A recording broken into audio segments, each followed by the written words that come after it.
హల్లెలూయా. నేను ఈ ఆరాధన ముగించుకొని మరొక చోటికి వెళ్ళాలి. రెండో ఆరాధనలో దైవజనులు ఫ్రెడీ పాలన్న గారు నంద్యాల ముగించుకొని ఇక్కడ రెండో ఆరాధనలో వారు పొందుతారని నాకు తెలియచేస్తారు. రెండో ఆరాధనలో మీకు ఏదో చాలా విషయాలు తెలియచేయాలట. హల్లెలూయా. ఓకే, వాక్యాన్ని విందాం.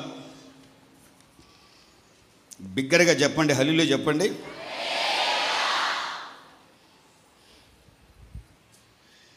ఆది నుండి మీ స్వరం మోత మోగుతూనే ఉంటుంది. మరొకసారి బిగ్గరగా చెప్పండి. దేవుని వాక్యాన్ని మనం విందాం.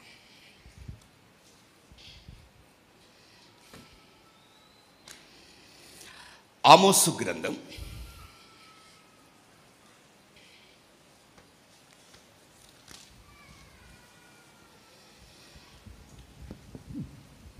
9వ అధ్యాయం. అంటే 760వ పేజీ. కూటమి అయిపోయినంత వరకు తిప్పుతానే ఉంటారేమో. పెద్ద బైబిల్లో 760వ పేజీ చూడండి.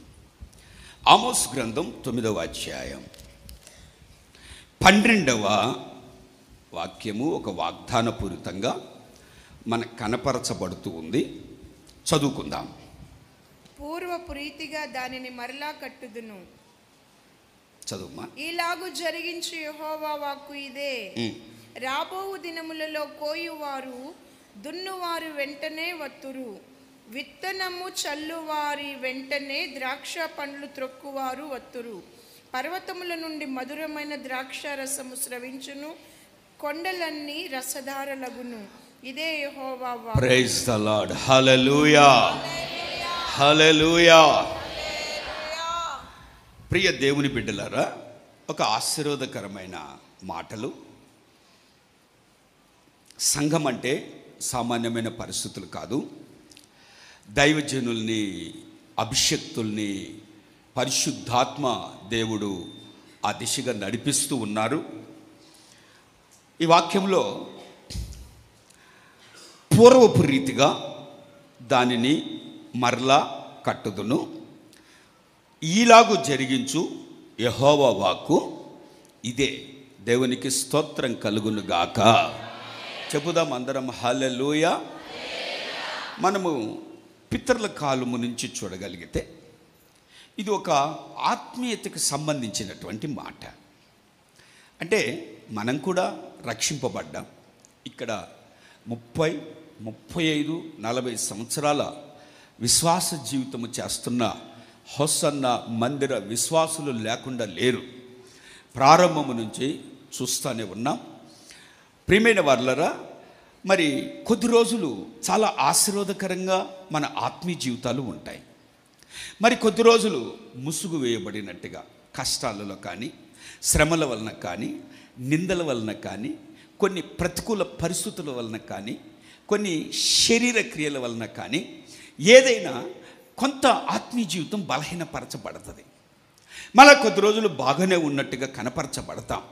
ఏదో ఒక వాక్యం ద్వారా నూతనపరచబడి ఆశీర్వదింపబడతాం. ఇలా up and down, up and down, up and down పరిస్థితులు కొనసాగింపబడక ప్రభు ఒక ఆశీర్వాదకరమైన మాట తెలియచేస్తున్నాడు. నేను నిన్ను మరలా కట్టెదను. దేవునికి స్తోత్రం చెబుదాం. హల్లెలూయా, హల్లెలూయా. పూర్వపు రీతిగా ఒక క్రొత్త ఇల్లు ఎంత ప్రారంభోత్సవానికి ఎంత అలంకరింపబడి, ఎంత అందంగా, ఎంత చక్కగా మెల్లమెల్ల మెరిసిపోతూ ఉంటుంది. ప్రియమైన వారులారా, కొద్ది కాలానికి ఏదో కొంచెం మసకబారినట్టుగా కొనసాగింపబడుతుంది.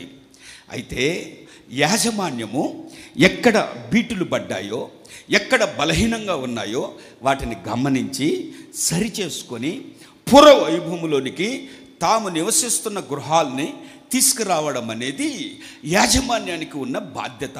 కుటుంబ యజమానుడు, యజమానురాలకున్న బాధ్యత. సజీవుడైన దేవుడు మన ఆత్మీయ జీవితాలు యోచించి తెలియచేస్తున్నాడు పూర్వపు రీతిగా. దేవునికి స్తోత్రము కలుగునుగాక.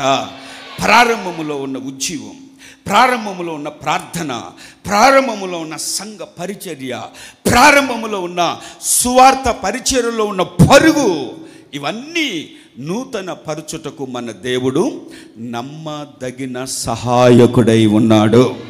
చెబుదాం అందరం హల్లెలూయా, హల్లెలూయా. మన ప్రభు అయిన యేసుక్రీస్తుని యేసుక్రీస్తు వారిని మనము గమనిస్తే, మనము గమనిస్తూ వస్తాం, ఆయన నిన్న నేడు ఏకరీతిగా ఉన్న దేవుడు. ఆయన మాట ఇచ్చి తప్పక నెరవేర్చుటకు నమ్మదగిన సహాయకుడు. చూడండి 25వ కీర్తన 6వ వాక్యం. 25వ కీర్తన 6వ వాక్యం.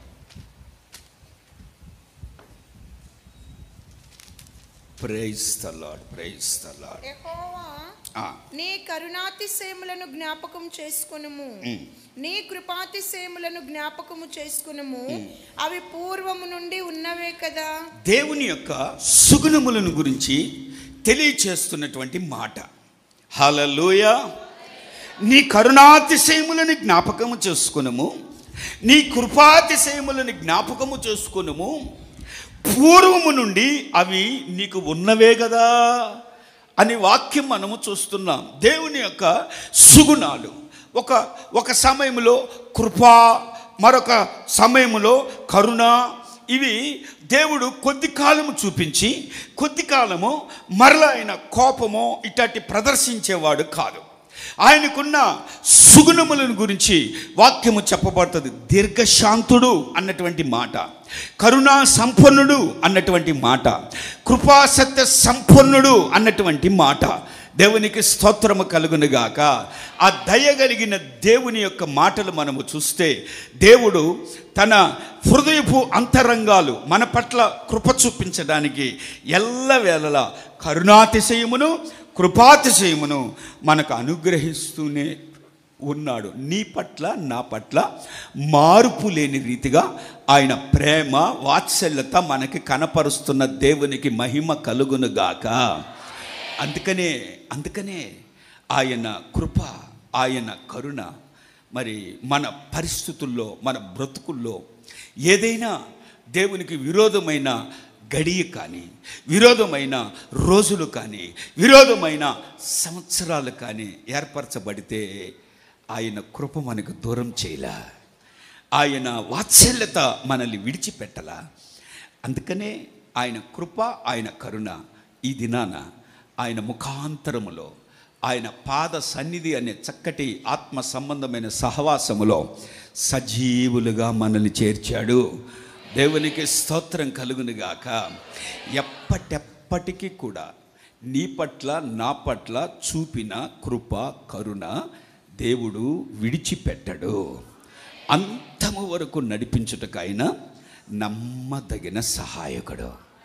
మాట ఇచ్చిన వారు మనుషులు మాట మార్చచ్చు, చాపబడిన చేతులు వెనుకకి తీసుకోవచ్చు, కానీ వాక్యము చెప్పబడుతుంది, రక్షింప నేరకుండునట్లు యెహోవా హస్తము నీ పట్ల నా పట్ల కొరచ కాలేదు. నా దేవుని కరుణ కృప అతిశయాలను బట్టి ఎల్లప్పుడూ ఆశీర్వాదకరముగా ఉందుముగాక. ఎందుకు నా బ్రతుకు ఇలా ఉంది, నా పరిస్థితులు ఇలా ఉన్నాయి అని మనం కొంచెం చింతపడుతూ ఉండవచ్చు కొన్ని పరిస్థితులను బట్టి.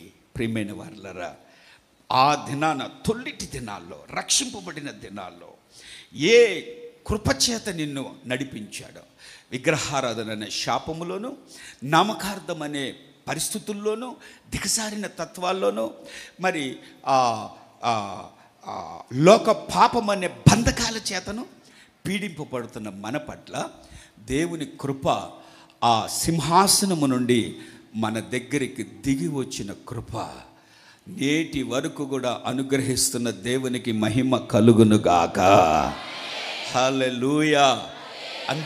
అందుకనే ఈ దేవుని కుడికలలో సమయానుకూలముగా వచ్చి నీ కృపనైనా, నీ కృప అని ప్రభుని మహిమపరుస్తూ ఉండాలి. హల్లెలూయా, హల్లెలూయా. నా ప్రియమైన వారలారా, పూర్వము నుండి మార్పు లేని వానిగా దేవుని యొక్క వాక్యం మనకి తేటగా చెప్పబడుతూ ఉంది. కానీ మరి ఆత్మీయ జీవితంలో మనల్ని ప్రభువు అంటాడు, మరలా పూర్వపు రీతిగా మరలా నేను నిన్ను కట్టేదను. అలా కడుతున్న దేవునికి చేతులెత్తి స్తోత్రం చెప్పండి.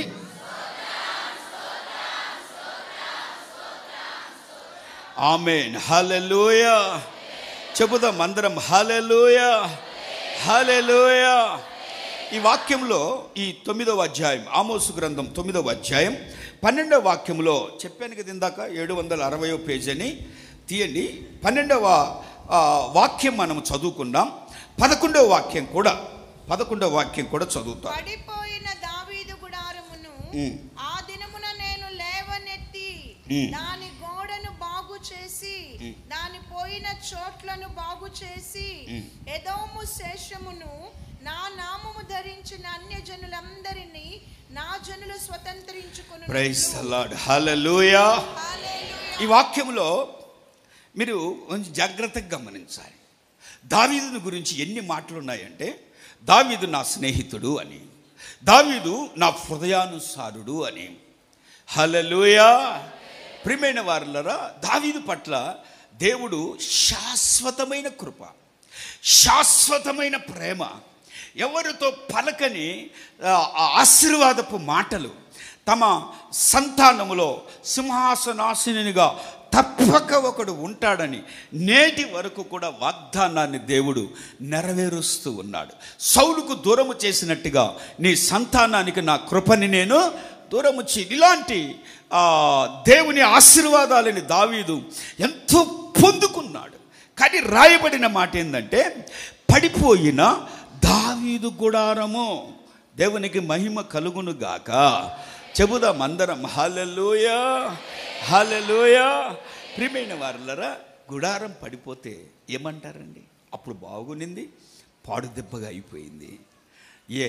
ఏమి శాపమో ఇది, ఈ ఇంటి వాసుల కర్మ ఇది అని ఆ పడిపోయిన గుడారంలో పిచ్చి మొక్కలు ఇవన్నీ కలిగి కొనసాగింపబడుతుంటే దాన్ని చూచి హేళన చేసేవాళ్ళు అనేక మంది. కానీ కృపగలిగిన దేవుడు ఒక్కడే పడిపోయిన గుడారముని లేవనెత్తుటకు నమ్మదగిన వాడు. చప్పట్లు కొట్టాలి, బిగ్గరగా చప్పట్లు కొట్టాలి. ప్రైజ్ ది లార్డ్, హల్లెలూయా, హల్లెలూయా, హల్లెలూయా. నీ మనస్సాక్షి ఎవడో చెప్పనక్కర్లేదు నువ్వు పడిపోయావు అని. నీ మనస్సాక్షికి వాక్యము చెప్పబడుతుంది. నీవు ఆత్మీయ జీవితంలో వర్ధిల్లుతున్నావా? దేవుడు మాట అంటది, నేను నిన్ను లేవనెత్తుతాను. నా ప్రియ దేవుని బిడ్డలారా, ఆయన వాత్సల్య సంపన్నుడైన దేవుడు. ఆత్మీయముగా ఆశీర్వాదకరముగా మనం నడిపించాలని నిత్యము కోరుకుంటున్న దేవుడు. లేవనెత్తడం మాత్రమే కాక ఒక వాక్యాన్ని మీరు గమనిస్తారు. Praise the lord, praise the lord, praise the lord. యెషయా గ్రంథం 16వ అధ్యాయం 5వ వాక్యం. యెషయా గ్రంథం 16వ అధ్యాయం 5వ వాక్యం. కృప వలన సింహాసనము స్థాపింపబడును, సత్య సంపన్నుడై దాని మీద కూర్చుండి తీర్పు తీర్చు ఒకడు కలడు. దావీదు గుడారములో అతడు ఆసీనుడై న్యాయము విచారించుచు, ప్రైజ్ ది లార్డ్, హల్లెలూయా. తీవ్రపడును. దావీదు గుడారం ఏమ్మా?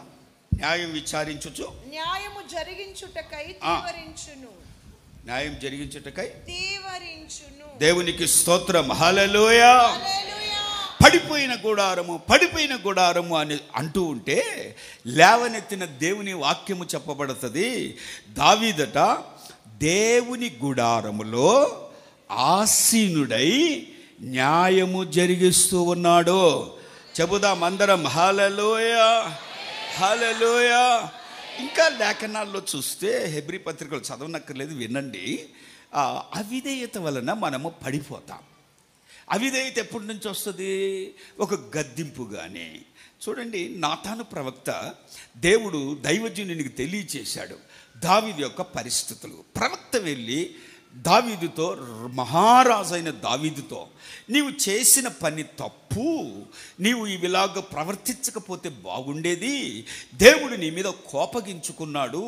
ఎప్పుడైతే ప్రవక్త చెప్పాడో, ప్రియమైన వారలారా, దావీదు భక్తుడు మహారాజై ఉన్నటువంటి వాడు చిన్నగా దేవుని సన్నిధానానికి వెళ్ళి ప్రవక్త మాట హెచ్చరికను బట్టి యెహోవా సన్నిధిలో కన్నీరు కార్చి ప్రార్థన చేస్తూ ఉన్నాడు. స్తోత్రం, హల్లెలూయా, హల్లెలూయా. ప్రవక్త దగ్గర తన హృదయాన్ని కనపరచలేదు, కానీ దేవుని ఎదుట కనపరుస్తున్నాడు. ఇప్పుడు ఎవరైనా తప్పు తెలియచేస్తే ప్రవక్త దగ్గర మనసును కనపరుచుకుంటారు, కానీ తన తప్పుని దేవుని దగ్గర తెలియచేయలేరు. మరి మన శిక్షని, మన పరిస్థితులని, మన బ్రతుకులని ఆయన ఆశీర్వదించుటకు నమ్మదగిన సహాయకుడు. ఒక గృహములో ఒక యవనస్తుడు చేరి తలుపులు వేసేసుకొని ఇంట్లో మోకరిల్లి ప్రార్థన చేస్తున్నాడంట. కన్నీళ్లతో మొరపెడుతున్నారట. బాగా ఏడుపు వినపడుతుంటే ఆ తల్లి, తన కన్న తల్లి, ఏంటి ఏడుపు వినపడుతుంది, ఎందుకు ఏడుస్తున్నాడు వీడు అని తలుపు తడితే తలుపు తీయలేదట. ఎంత తలుపు తట్టినా తలుపు తీయలే. కిటికీ దగ్గరికి వెళ్ళి కిటికీ తెరిచి చూస్తే చేతులెత్తి మోకరిల్లి, ప్రభువా ఘోరమైన పాపం చేశానయ్యా, భయంకరమైన తప్పిదాలు చేశానయ్యా అని బిగ్గరగా ఏడుస్తున్నాడంట. ఈ మాటలిని ముందు వాని కన్నీరు చూసి గుండె కరిగిపోయింది. ఇంకా వాని మాటలు ఏమని, ఘోరమైన తప్పిదాలు, భయంకరమైన పాపాలయ్యా, క్షమించలేని నేరాలు నేను చేస్తున్నానయ్యా అని ఏడుస్తూ ఉంటే ఈమె గుండెలో లేదు. ఎందుకంటే వీడు ఏం పాపం చేశాడో, ఏ తప్పు చేశాడో.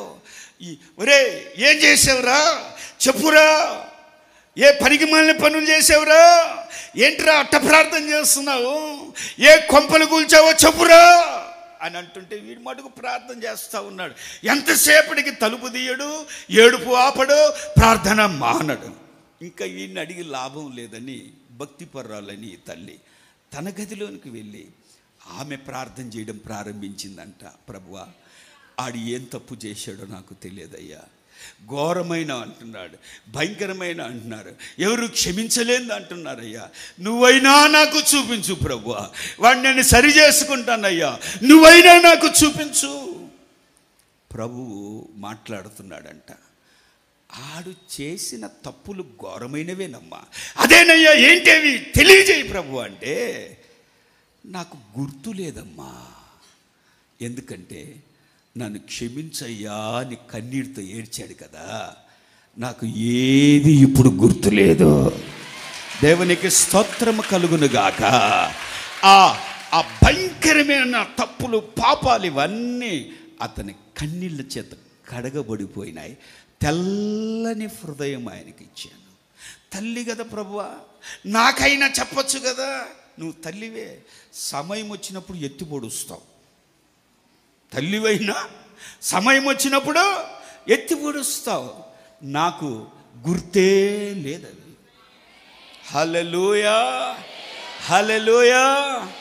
ప్రియమైన వారలారా, మరి దావీదు ఇంత ఆత్మీయుడు కదా, ఆయన గుడారం పడిపోతుందా? దేవునికి మహిమ కలుగునుగాక. హల్లెలూయా.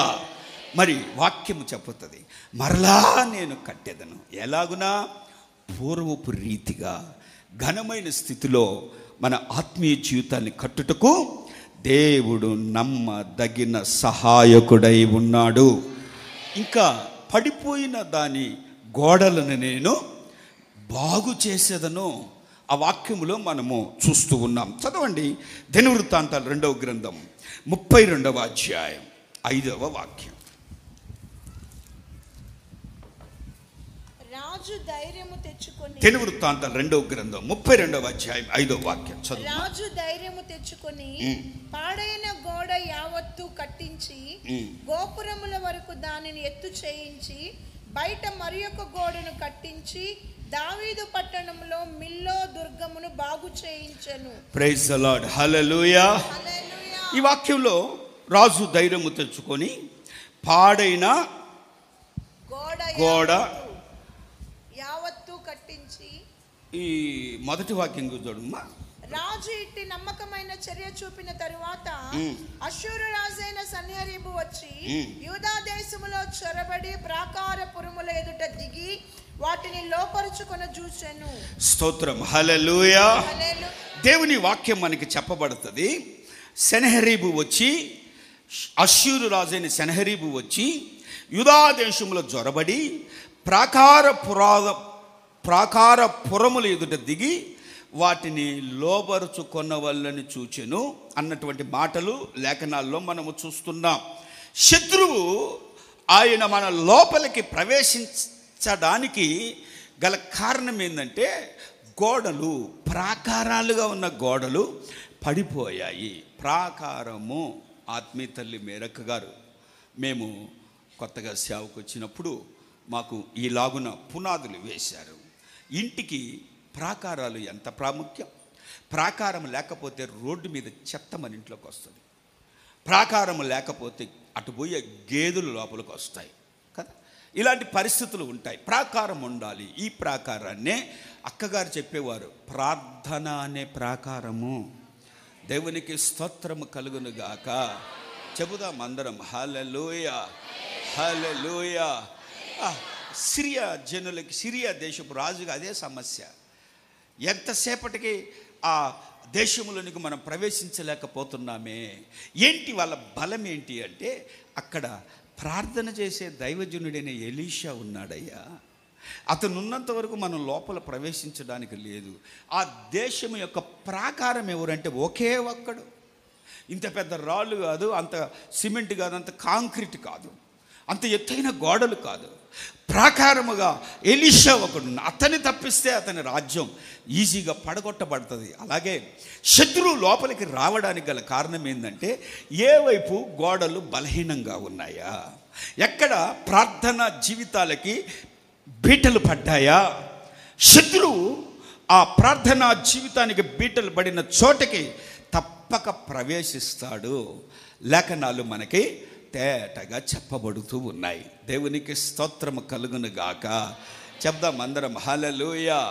మత్తయి సువార్తలో మనకి చెప్పబడుతుంది, వినండి చాలు. చెప్పబడుతుంది, నీళ్లు లేని చోట అపవిత్రాత్మ వస్తుంది, మరిన్ని దురాత్మ శక్తులను తీసుకొస్తుంది అన్న మాటలు మనకి చెప్పబడుతుంది. నీళ్లు లేని చోట ఏ నీళ్ళివి? దేవునికి స్తోత్రము కలుగును గాక. ఏ నీళ్ళివి? దేవుని సన్నిధిలో కార్చే కన్నీళ్ళు, ప్రభు పాదాల దగ్గర కార్చే కన్నీళ్ళు ఏ గృహములో లేవో, ఏ వ్యక్తిగత జీవితాలలో లేవో. దేవునికి మహిమ కలుగును గాక. ప్రియమైన వారలారా, మమ్మల్ని చూస్తే ఫ్రెండ్ కానీ, నన్ను కానీ, సహోదరి సరితమ్మ, ఇంకా మినిస్ట్రీలో సేవకులు, ఈ దినానికి కూడా, ఈ దినం వరకు ప్రభు ఇట్ట నిలబెట్టాడు, ఆయన కృపలో దాచాడు. ఎన్నెన్నో వస్తాయి, సీనియర్ పాస్టర్లు అవి ఇవి ఎన్నెన్నో వస్తాయి. కానీ దేవుని కృప, దేవుని కృప, దేవుని కృప తలంచినప్పుడు మన కన్నీళ్ళు మన మనసులో నుండి ఒబకాలి. అవి ఎక్కడైతే లేవో ఏం చేస్తాడట, ఖాళీగా ఉందని, డ్రై అయిపోయిందని, ఎండిపోయిందని ఆ హృదయంలో ఆనందినేటప్పుడు ప్రార్థన ఏంటది? ప్రభువా నీకు స్తోత్రం, నాకు ఆత్రం, హాంపట్, ప్రైజ్ ద లార్డ్, హల్లెలూయా, హల్లెలూయా. మన వైపు చెప్పాలా, గిన్నె కూడా కడగాల్సిన పనేలే కదా, అంత టేస్ట్ ఉంటాయి మరి మన ఫుడ్. ప్రైజ్ ద లార్డ్, హల్లెలూయా. ఇలాంటి ప్రార్థనలు మంచిదే, కానీ వ్యక్తిగతంగా మన హృదయపు అంతరంగాలు బీడు పట్టినటువంటి గోడలు కట్టబడాలి. హల్లెలూయా. వాడి శత్రువు అష్షూరు రాజు ఏమిటో సామాన్యమా? ఆ దినాల్లో ఐగుప్తు రాజు, శత్రువైన ఐగుప్తు రాజు యొక్క బలం ఎక్కువ. ఆ తర్వాతే అష్షూరు రాజు బలము, ఆ తర్వాత రెండో వాడు అష్షూరు రాజు. అంత బలము కలిగిన వాడు. ఏమి నిలబడతాయి? హిజ్కియా దగ్గరికి వచ్చి హిజ్కియా జనాలతో అంటాడు, మీ జనాలను నేను ఓడిచేస్తాను, నేను బందీలుగా పట్టుకుంటాను, మీ దేవుని యొక్క మందసాన్ని కూడా నేను చేస్తాను, పాడు చేస్తాను. గతంలో ఉన్న దేశాల దగ్గరికి వెళ్ళాను, ఆ ప్రజల్ని పట్టాను, ఆ రాజుల్ని బందీలు మార్చుకున్నాను, ఆ బొమ్మలని నేను పగలగొట్టాను, నా చేతుల నుంచి మిమ్మల్ని ఎవరు విడిపిస్తారు అన్నట్టుగా ప్రగల్భాలు పలికారు. ఈ పప్పులు హిజ్కియా దగ్గర కుదరలే. స్తోత్రం, హల్లెలూయా. గల కారణం ఏంటండి? ఆయన మహారాజు కదా. బెదిరింపులుగా నీ సైన్యం అంతా నా సైన్యం అంతా, నేను తక్కువండి కాదురా, నీకున్న ఆయుధాలు నాకే ఉన్నాయిరా, నాకు బలం ఉంది అన్నీ ఏమి తన హల్లెలూయా తన ఘనతని కనపరుచుకోలేదండి. స్తోత్రం, హల్లెలూయా హల్లెలూయా హల్లెలూయా. నా ప్రియమైన దేవుని బిడ్డలారా, లేవి ఉన్నట్టుగా కనపరుచుకోలేదు, తన మాటలలో ఉన్న తన బలాన్ని ప్రదర్శించుకోనలేదు. ఒకటే చేసిన పని, ఆ ఉత్తరాన్ని దేవుని మందిరములో పరిచి కన్నీరు, శత్రువైనా సరే, మరణకరమైన రోగం వచ్చినా సరే, హల్లెలూయా, ప్రభు అంటాడు హిజ్కియా, నీ కన్నీళ్ళని నేను చూచాను. నా ప్రియమైన వారలారా, ఎవరు మనల్ని మరణములో నుంచి తప్పించగలరు? చేసినంత వరకు చేస్తారు డాక్టర్లు, షూరిటీ ఇవ్వగలరా? స్తోత్రం, హల్లెలూయా హల్లెలూయా. నాకు బాగా ఒక 10 సంవత్సరాల క్రితం డ్రైవర్గా ఒక కుర్రోడు నా దగ్గర ఉండేవాడు. ఆ రోజు 1వ తేదీ సాయంత్రం నేను వాగ్దాన సందేశం కోటని చెప్పాలి. దాంట్లో నేను తీసుకున్న పదం ఏంటంటే, పాదములకు రాయి తగలకుండా దేవదూతలను ఎత్తుపడి నడిపిస్తూ ఉదయం వాక్యం అన్న తీసుకొని రాసుకొని ఎప్పుడు సాయంత్రం వస్తుందా, ఎప్పుడు ఈ సందేశం ఇద్దామా అని కాసుకొని ఉన్నా. 9:30కి ఒక మాట నా చెవిలో పడింది. ఆ డ్రైవర్ గారి కూతురు, సంవత్సరం ఉంటుంది పిల్ల, వాళ్ళు 1st ఫ్లోర్లో ఉంటారు. అక్కడి నుంచి కింద పడిపోయింది. హాస్పిటల్కి తీసుకెళ్ళాను. మన మందిరం దగ్గర హాస్పిటల్, నేను కూడా వెళ్ళాను. చూస్తే తలబడింది. ఆ పిల్ల కింద పడితే సంవత్సరం బిడ్డ తలబడి. నేను తీసుకున్న వాక్యం ఏంటి? నీ పాదములకు రాయి తగలకుండా దేవుడు తన దూతలను ఎత్తిపట్టి నడిపిస్తాడు. ఈ సంఘటన చూసి ఎలా సాయంత్రం నేను వాక్యం, మనకి సమీపంగా ఉన్న సంఘానికి కూడా బాగా సుపరిచితమైన వ్యక్తి, ఎలా నేను నరసరావుపేటలో చేస్తున్నప్పుడు ఇలాగ ఒక పిల్లవాడు పడి చనిపోయాడు.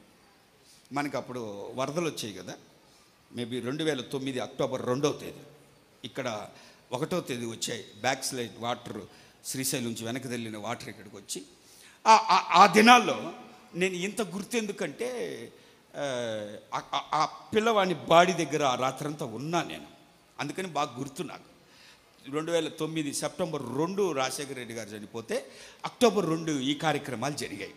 ఓకే, నేను ఇక చిన్నపిల్లవాడు అంతా 14 అడుగుల ఎత్తులోంచి పడ్డాడు పాప అని అందరూ వాళ్ళు ఏడుస్తున్నారు, ముక్కు చీదుకునే వాళ్ళు ముక్కు చీదుతున్నారు. నేను కూడా అక్కడికి వెళ్ళి మౌనం ఓదారుస్తూ, దేవుడు అడిగాడు నన్ను, ఒరే ఇక్కడేం చేస్తున్నావు నువ్వు? ప్రభువా, వాళ్ళని ఓదారుస్తున్నాను. నీ పని అది కాదు, నువ్వు సేవకుడు. హాస్పిటల్లో నీకేం పని? మందిరానికి వెళ్ళి ప్రార్థన చేయపో. అలా తల్లిదండ్రులు, తాత, అవ్వ వాళ్ళకి తప్పదు. నీవేం చేస్తావు రేడా? మందిరానికి వెళ్ళి ప్రార్థన చేయపో. దేవుడు చెంపలు పగలగొట్టినట్టుగా అనిపించింది నాకు. అక్కడికి వెళ్ళి డాక్టర్లు ఏం చెప్తారు? ఆ సూదులు తెచ్చి పొడుతుంటే ఈ పిల్లకి ఇస్తే చలనం లేదు, అలా కాయలాగా పడిపోయింది, ఈ టెన్షన్. నువ్వు వెళ్ళి ప్రార్థన చేయపో.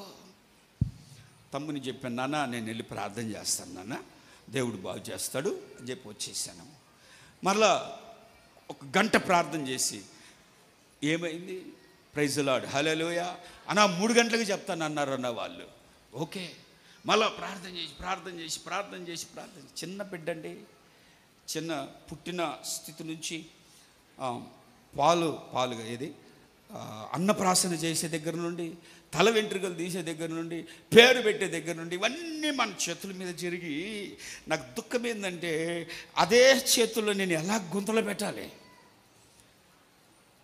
అని బాధపడతా. అలాంటి పరిస్థితులు దేవునికి ప్రభువా అని ప్రార్థన చేసి 3:30 గంటలకి ఫోన్ చేశాను.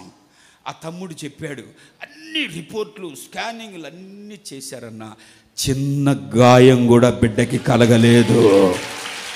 స్తోత్రం. హల్లెలూయా, హల్లెలూయా, హల్లెలూయా. ఒరే, పడిన వెంటనే తలకాయ ఇంతలా వాసింది కదరా, ఇంత తలకాయ ఇంత అయింది కదరా, ఇంత అయిందన్నా, పై వాపది, లోపల ఏమీ కలగలేదన్నా. ఇంకా చూసుకోండి ఆ వాగ్దానం సాయంత్రం ఎలా ఉంటుంది ఇంకా. హల్లెలూయా, హల్లెలూయా.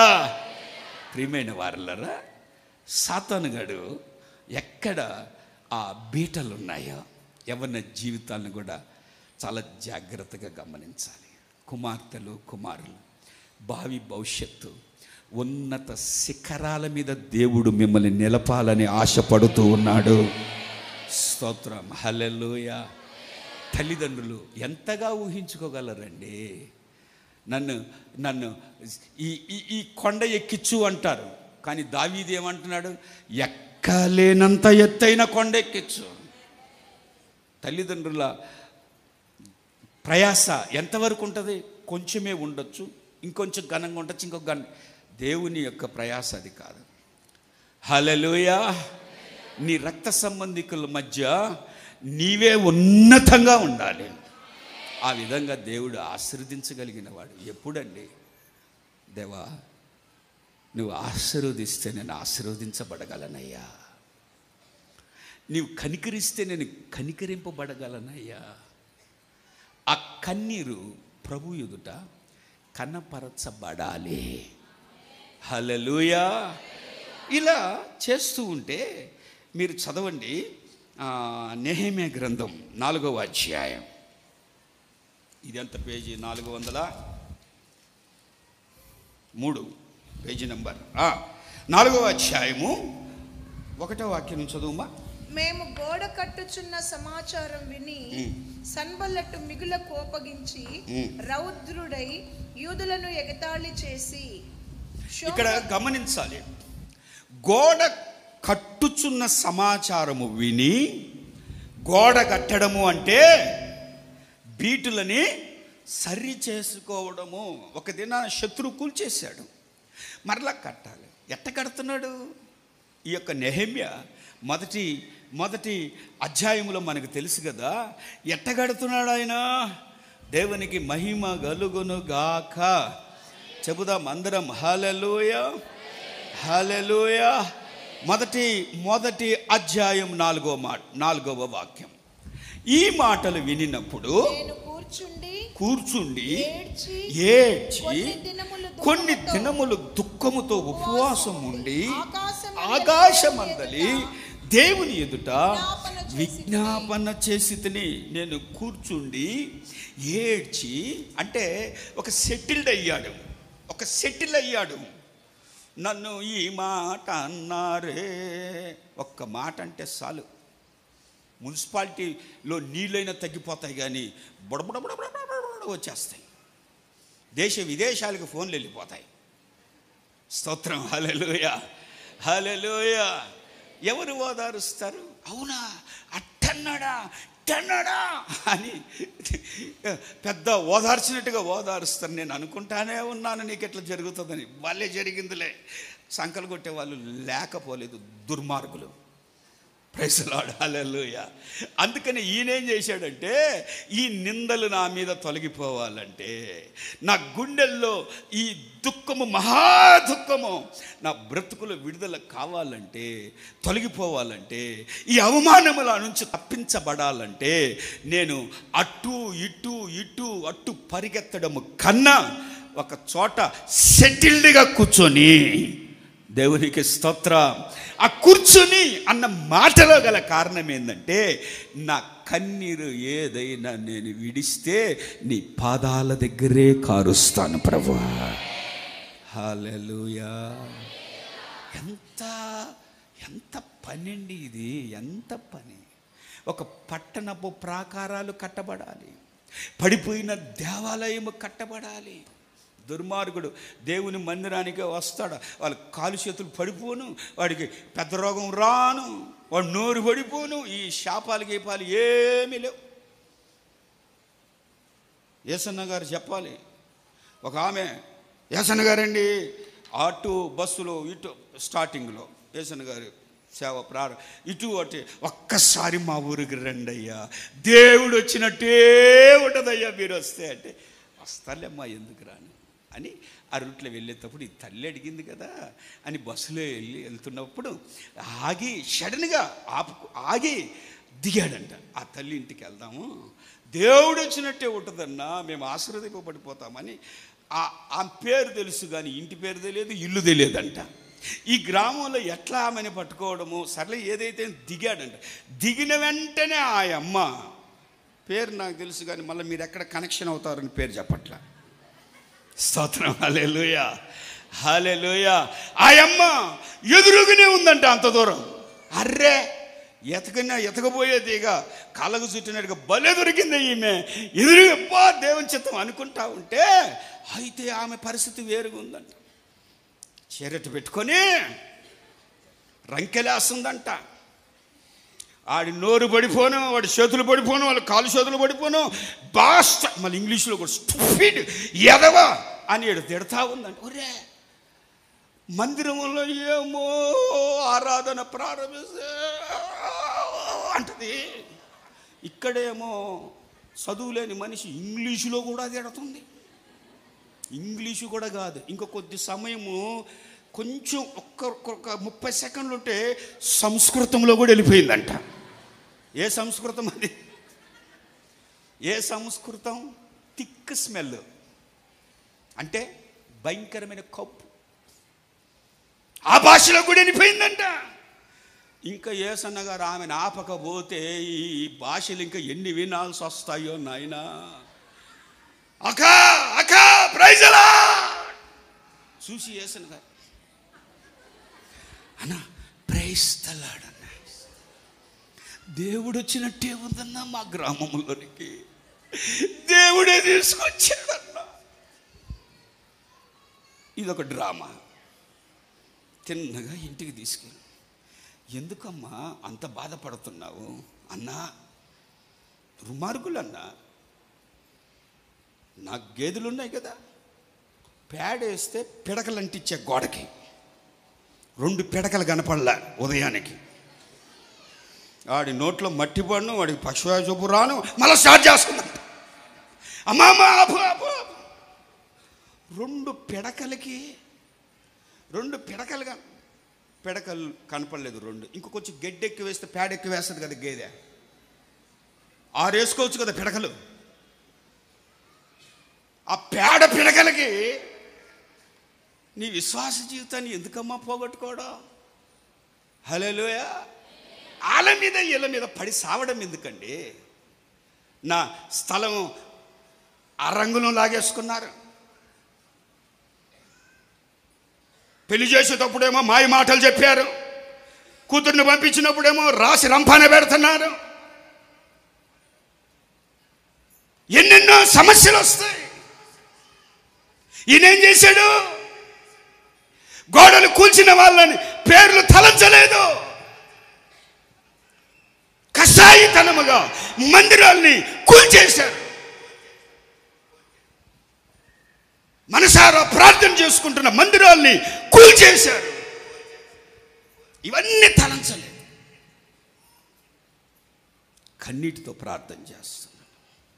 స్తోత్రం, హల్లెలూయా.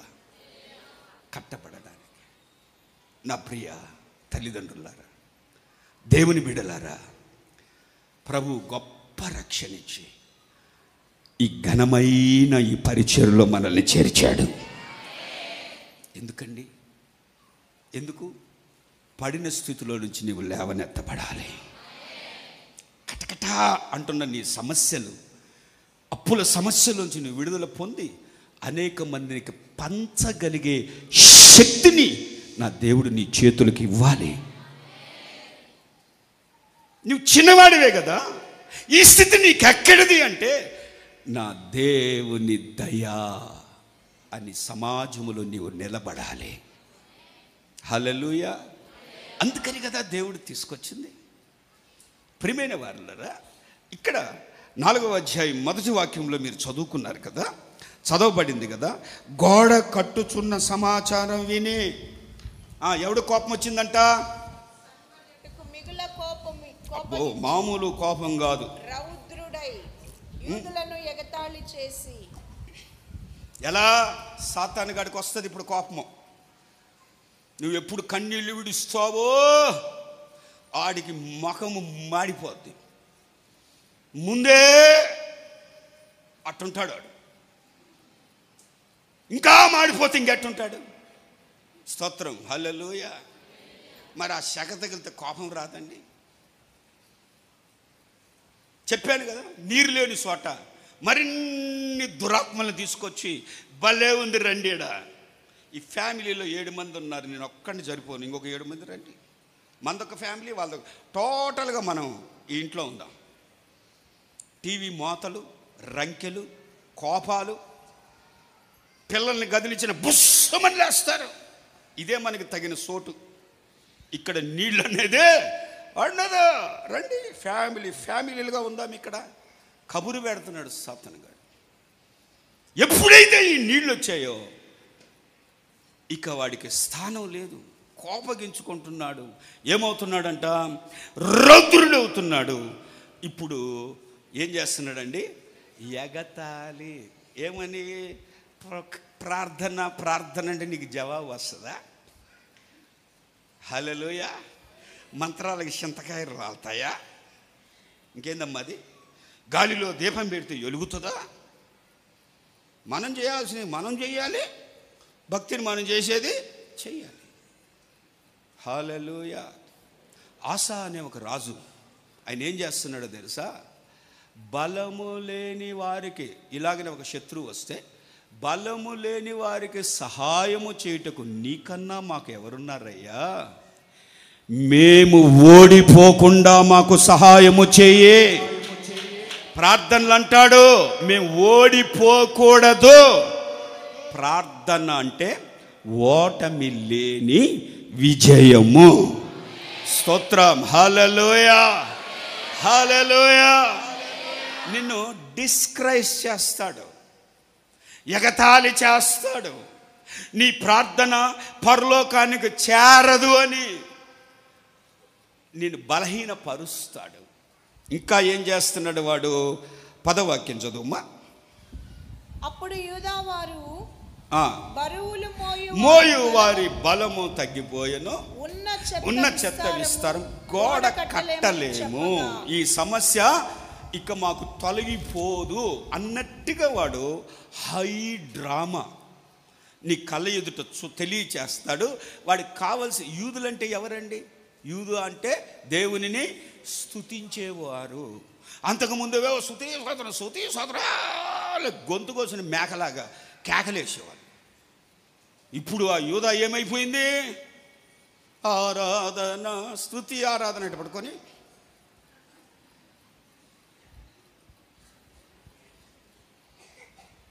ఇంకా కొంతమంది 4000 తీసుకొని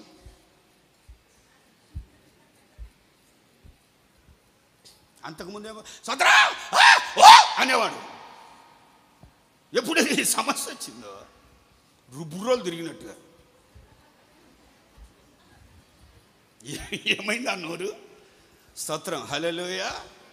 మేము కట్టలేము, చెత్త విస్తారము, మెమరీ కార్డు ఫుల్లు, చెత్తతో మెమరీ కార్డు ఫుల్లు, దేవుని వాక్యానికి ప్లేసే లేదు, ఫుల్ అయిపోయింది. ఎంత డిలీట్ చేస్తున్నా కానీ మళ్ళీ వచ్చి పడతానే ఉన్నాయి.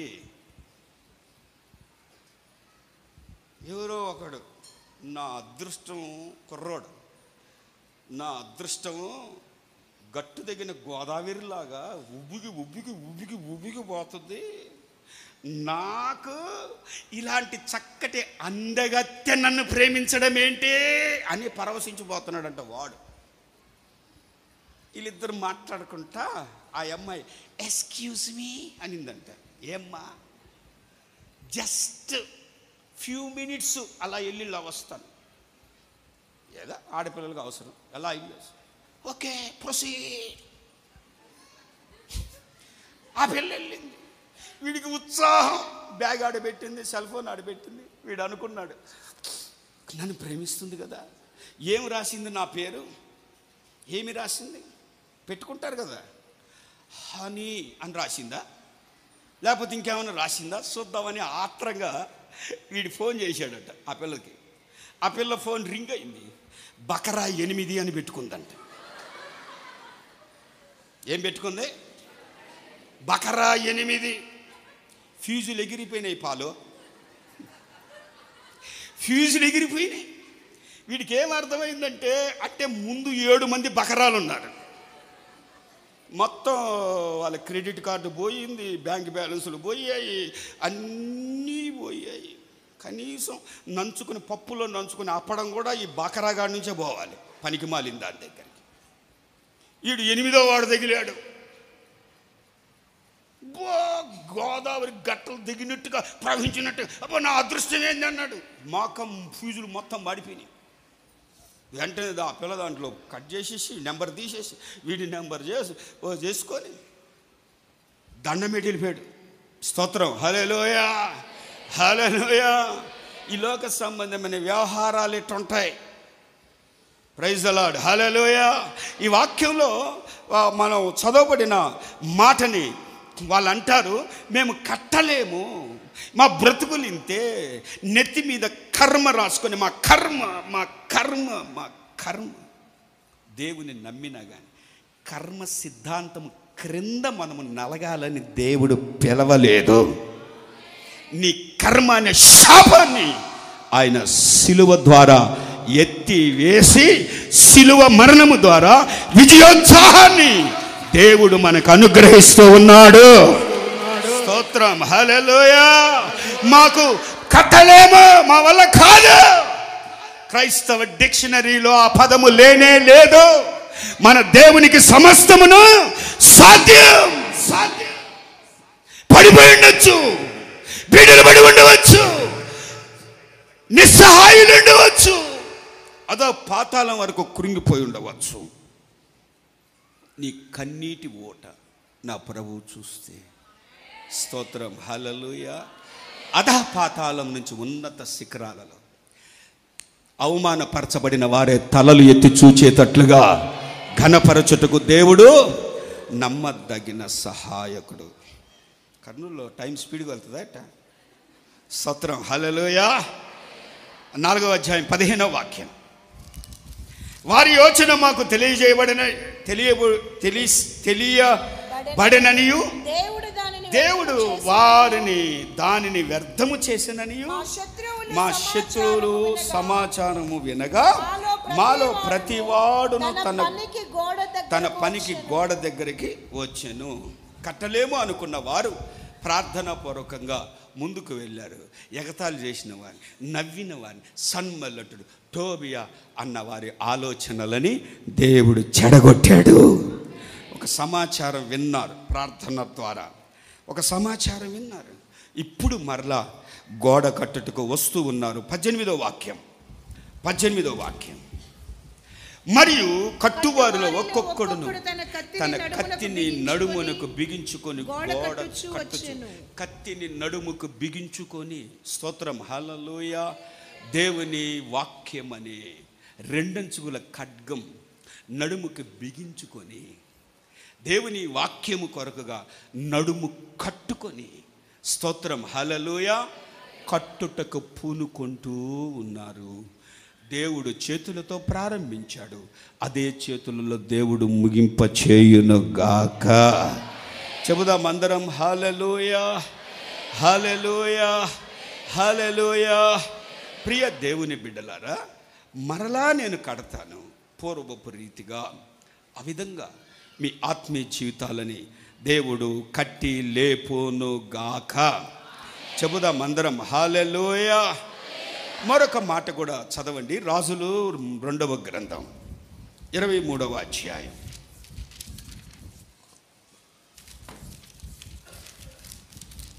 రాజులు 2వ గ్రంథం 23వ అధ్యాయం 25వ వాక్యం. అతనికి పూర్వమున్న రాజులలో అతని వలె పూర్ణ హృదయముతో పూర్ణ ఆత్మతో ఆత్మతోనూ పూర్ణ బలముతోనూ యెహోవా వైపు తిరిగి మోషే నియమించిన ధర్మశాస్త్రము చొప్పున చేసిన వాడు ఒకడును లేడు, అతని తరువాత అయినను అతని వంటి వాడు ఒకడును లేడు. ఈ మాట పూర్వం ఉన్న రాజులలో మన వాక్యం ఏంటంటే, పూర్వము కట్టినట్టు మరలా నేను కట్టేదని. పూర్వం ఉన్న రాజులలో యోషియాని గురించి చెప్పబడుతున్న మాట ఇది. ఒకసారి చేతులు ఎత్తి హల్లెలూయా చెబుదాం. హల్లెలూయా. చేతులు ఎత్తాలి, ఎత్తకపోతే చూసి చూన్నట్టుగా పోతాడు అనుకోవాకండి.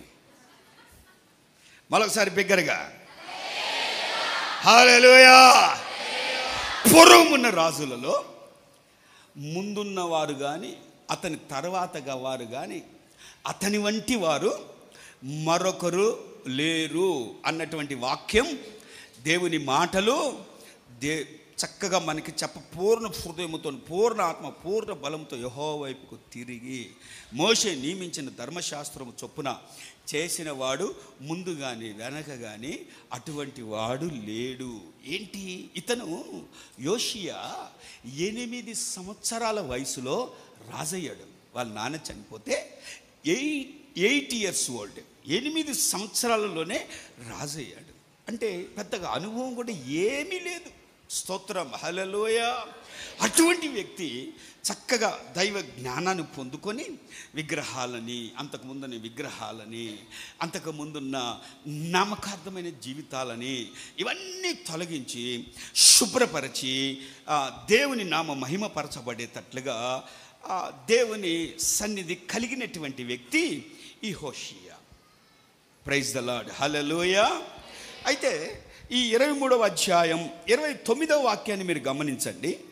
అతని దినముల యందు ఐగుప్తు రాజైన ఫరో నెకో అష్షూరు రాజుతో యుద్ధము చేయుటకై యూఫ్రటీసు నది దగ్గరికి వెలుచుండగా తన్ను ఎదుర్కొన వచ్చిన రాజైన యోషియాను మెగిద్దో దగ్గర కనుగొని అతనిని చంపెను.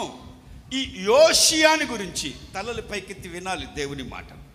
యోషియాని గురించి పూర్వమున్న రాజులలో అతని వంటి వాడు, తర్వాత దినాలలో రాజులు అతని వంటి వాడు, దేవునిని పూర్ణ ఆత్మ, పూర్ణ బలం, పూర్ణ శక్తితో ఆరాధించగలిగిన, మోషే ధర్మశాస్త్ర ప్రకారం నడిపింపబడగలిగిన వాడు అంత పరమభక్తుడు.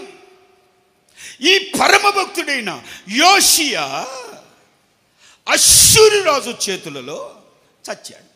పోనీ ఈ అష్షూరు రాజు యోషియా మీదకి, ఇశ్రాయేలీయుల మీదకి దండెత్తి వచ్చాడంటే చరిత్ర అలా చెప్పట్లేదు. ఆయన ఎవరితో యుద్ధం చేస్తున్నాడంటే ఐగుప్తు రాజు, ఐగుప్తునితో యుద్ధం చేస్తున్నాడు అష్షూరు రాజు. మరి వెళ్ళేవాడు వెళ్ళకుండా ఈ యోషియాని ఎందుకు చంపినట్టు? ఈ దేవుని బిడ్డను ఎందుకు చంపినట్టు? దేవునికి స్తోత్రము కలుగును గాక. హల్లెలూయా, హల్లెలూయా. దినవృత్తాంతాలు 2వ గ్రంథం 35వ అధ్యాయం 2వ వాక్యం. 35వ అధ్యాయం 2వ వాక్యం. అతడు యాజకులను వారి వారి పనులకు నిర్ణయించి యెహోవా మందిర సేవను జరిగించుటకై వారిని ధైర్యపరిచి. చూడండి, ఈ యోషియా చిన్నవాడైన సేవకులని ధైర్యపరిచాడు. మందిర సేవ విషయాలు క్రమంగా జరిపించాడు. 3వ వాక్యం చదువుమా. ఇశ్రాయేలీయులందరికీ బోధ చేయువారును యెహోవాకు ప్రతిష్ఠితులైన లేవీయులకు ఇలాగూ ఆజ్ఞ ఇచ్చెను, పరిశుద్ధమైన మందసమును మీ భుజముల మీద మోయక ఇశ్రాయేలు రాజైన దావీదు కుమారుడగు సొలొమోను కట్టించిన మందిరములో దాన్ని ఉంచుడి. మీ దేవుడైన యెహోవాకును ఆయన జనులైన ఇశ్రాయేలీయులకును సేవ జరిగించుడి. ఈ మాట సేవకునిగా నేను నా హృదయంలో భద్రపరుచుకున్నాను. నిజంగా చెప్తున్నాను. యోషియా ఎంతో క్రమంగా ధైర్యపరుస్తున్నాడు, ప్రోత్సహిస్తున్నాడు. కింద రాయబడిన మాట ఏంటంటే, చివర మీ దేవుడైన యెహోవాకు ఆయన జనులైన ఇశ్రాయేలీయులకు సేవ చేయుడే. సేవకులతో బాబు వింటున్నారా? సేవకులతో దేవుడు చెప్పిన రాజు చెప్పిన మాట ఏంటంటే, సేవకులతో మీరు వారికి సేవ చేయుడి, దేవునికి మహిమ కలుగును గాక.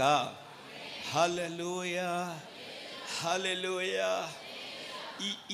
ఈ రిసీవింగ్, సంఘములో ఈ రిసీవింగ్, ఈ ఆత్మీయత ఎందుకు దేవుడు అంటున్నాడంటే, మీ తల్లిదండ్రులు మీరు వదిలిపెట్టి వచ్చారు, మీ అన్నదమ్ములను వదిలిపెట్టి, మీ రక్త సంబంధికులను వదిలిపెట్టి వచ్చారు.